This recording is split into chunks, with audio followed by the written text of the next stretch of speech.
So, have you ever looked around your clinic at the end of a really exhausting shift and just thought, man, I could run this place way better? Are you actually prepared to step out of that traditional employee role, leave the safety net totally behind, and embrace the absolute autonomy of opening your very own nurse practitioner practice? Well, welcome to The Explainer. Today, we're taking a really empowering but also super pragmatic leap into the world of practice ownership. We're going to look way past that romanticized idea of just being your own boss and dig into the actual mechanics, the math, the legal realities, the whole shebang of what it actually takes to build a thriving clinic from the ground up. The insights we're looking at today are pulled directly from Carolyn Buppert's renowned Nurse Practitioner's Business Practice and Legal Guide. This is basically the ultimate no-nonsense roadmap specifically tailored for advanced nursing professionals.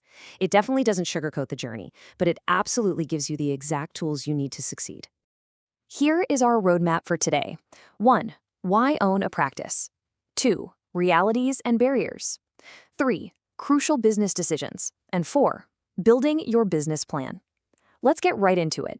Section 1. Why own a practice? The freedom and the benefits. So, why take on the immense burden of ownership when you could just clock in and out somewhere else? Well, because the rewards are absolutely staggering. What's really cool here is how your personal desire for autonomy perfectly aligns with providing better, more accessible care to the public. As an NP owner, you get to control the length of patient visits, you choose your employees, you dictate the workflow, and yeah, you get to keep the profits. But the public wins too, right? Patients get more face-to-face time with the provider, they benefit from that unique blend of combined nursing and medicine, and overall, communities get much-needed access to healthcare. It's literally a win-win. And you aren't boxed into a standard primary care model either. NPs are successfully opening travel medicine clinics, wound care consultancies, home visit services, urgent care centers. And hey, if you prefer Botox to bronchitis, highly lucrative cosmetic procedure clinics. Your scope is pretty much limited only by your imagination. And, well, your state laws, of course. Moving to Section 2, Realities and Barriers, Facing the Hurdles. Now look, a dream without a reality check is just a fantasy, right? And we aren't going to sugarcoat this. Pure freedom comes with pure responsibility. Every single administrative headache and legal liability, that falls squarely on your shoulders. If you get sick, or if you desperately need a vacation, you have to find your own coverage. You are solely responsible for keeping up with complex, ever-changing payer requirements.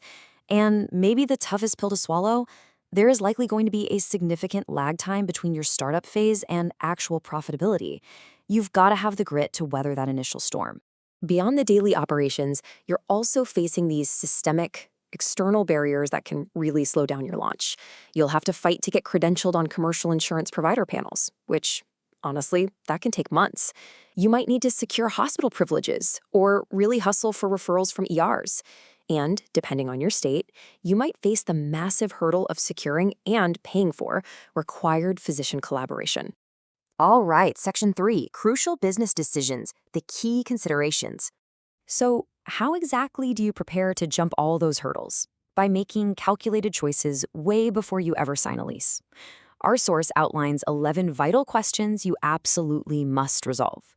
We're talking everything from where your reimbursement will come from, to how you'll actually get patients in the door, to picking your electronic medical record system, to figuring out malpractice insurance. You literally cannot skip a single one of these. Let's highlight a few of the biggest ones, starting with the very first decision, the one that really dictates your entire clinic culture. With whom will you practice? Are you going to fly solo, taking on all the risk and reward yourself? Or will you build a group practice to kind of share the load and pool your capital? Going solo is a super popular route, mainly because it offers unadulterated autonomy and the ultimate efficiency of one-person decision-making. No boardroom arguments, no compromises. Plus, it requires a lot less income to support just you compared to a multi-provider group. And the absolute best perk, no one can ever fire the nurse practitioner. Well, unless you fire yourself, I guess. Next up, we have to tackle the absolute lifeblood of any business. You could have the best clinical skills in the entire world, but if your cash flow doesn't cover your overhead, your doors are going to close. You need to know exactly where your money is coming from: Medicare, Medicaid, private HMOs, or self-paying patients, and exactly what it costs to run your shop. Just let this number sink in for a second. $200,000. It is absolutely vital to recognize that the base annual cost to run a practice can easily hit 200 grand just for operating expenses. We're talking rent, payroll, quarterly taxes, utilities, answering services, hazardous waste disposal, malpractice insurance, legal fees. It adds up remarkably fast. And this breakdown reveals the stark math of ownership. Let's say you want to pay yourself a reasonable NP compensation, say around 100 grand or more. When you add that to your operational overhead and all those other costs, your total practice expenses might reach around $385,000 a year. To cover that, our source calculates you'd need roughly 4,500 annual patient visits at an average reimbursement of $85 per visit. Knowing this exact math is quite literally what separates successful business owners from those who go under. Okay, so once the math makes sense on paper, you've got to visualize the actual operational pipeline of your daily clinic life. Like, how will a patient physically and administratively move through your practice? Structuring these distinct steps flawlessly is the secret to turning what could easily be a chaotic, stressful waiting room into a highly profitable, well-oiled machine. It starts with seamless appointment booking, moves into an efficient payment and clinical intake process, transitions to your high-quality provider visit, and ends with a really reliable follow-up system. Any bottleneck in this four-step flow, that costs you money and, more importantly, patient trust. Now, depending on where you live, we really have to address the elephant in the room. If your state laws require it, you might be legally tethered to a physician collaborator.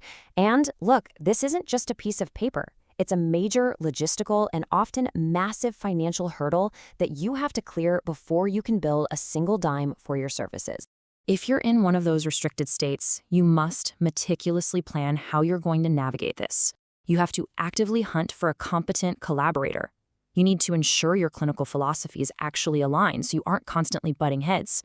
You have to budget for the significant fees they're likely going to charge you. And you absolutely must have a rock-solid contract drafted by an attorney to protect your business. Remember, if your collaborator moves away and you can't replace them, you might legally have to close your doors. Finally, Section 4.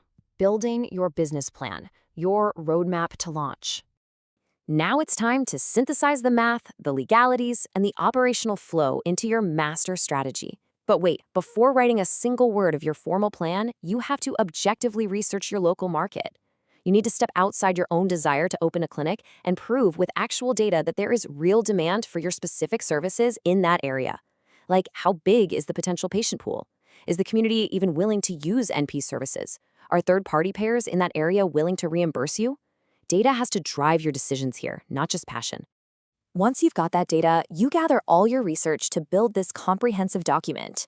Your business plan has to include your specific list of services, that hard evidence of community need you just gathered, detailed income and expense projections based on that $85 a visit math we talked about, your organizational structure, your day-to-day operations, and a brutally honest assessment of potential risks.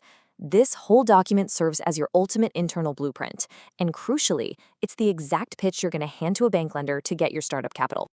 Well, we have covered a tremendous amount of ground today. You've seen the really empowering advantages of autonomy, and you've stared down the stark realities of overhead, liability, and those systemic barriers. You have the exact roadmap to draft your business plan. So I'll leave you with this final thought. Knowing everything it takes, the good, the bad, and the expensive, are you ready to take the leap into practice ownership? If the answer is yes, grab a pen, start your market research, and begin building your future today.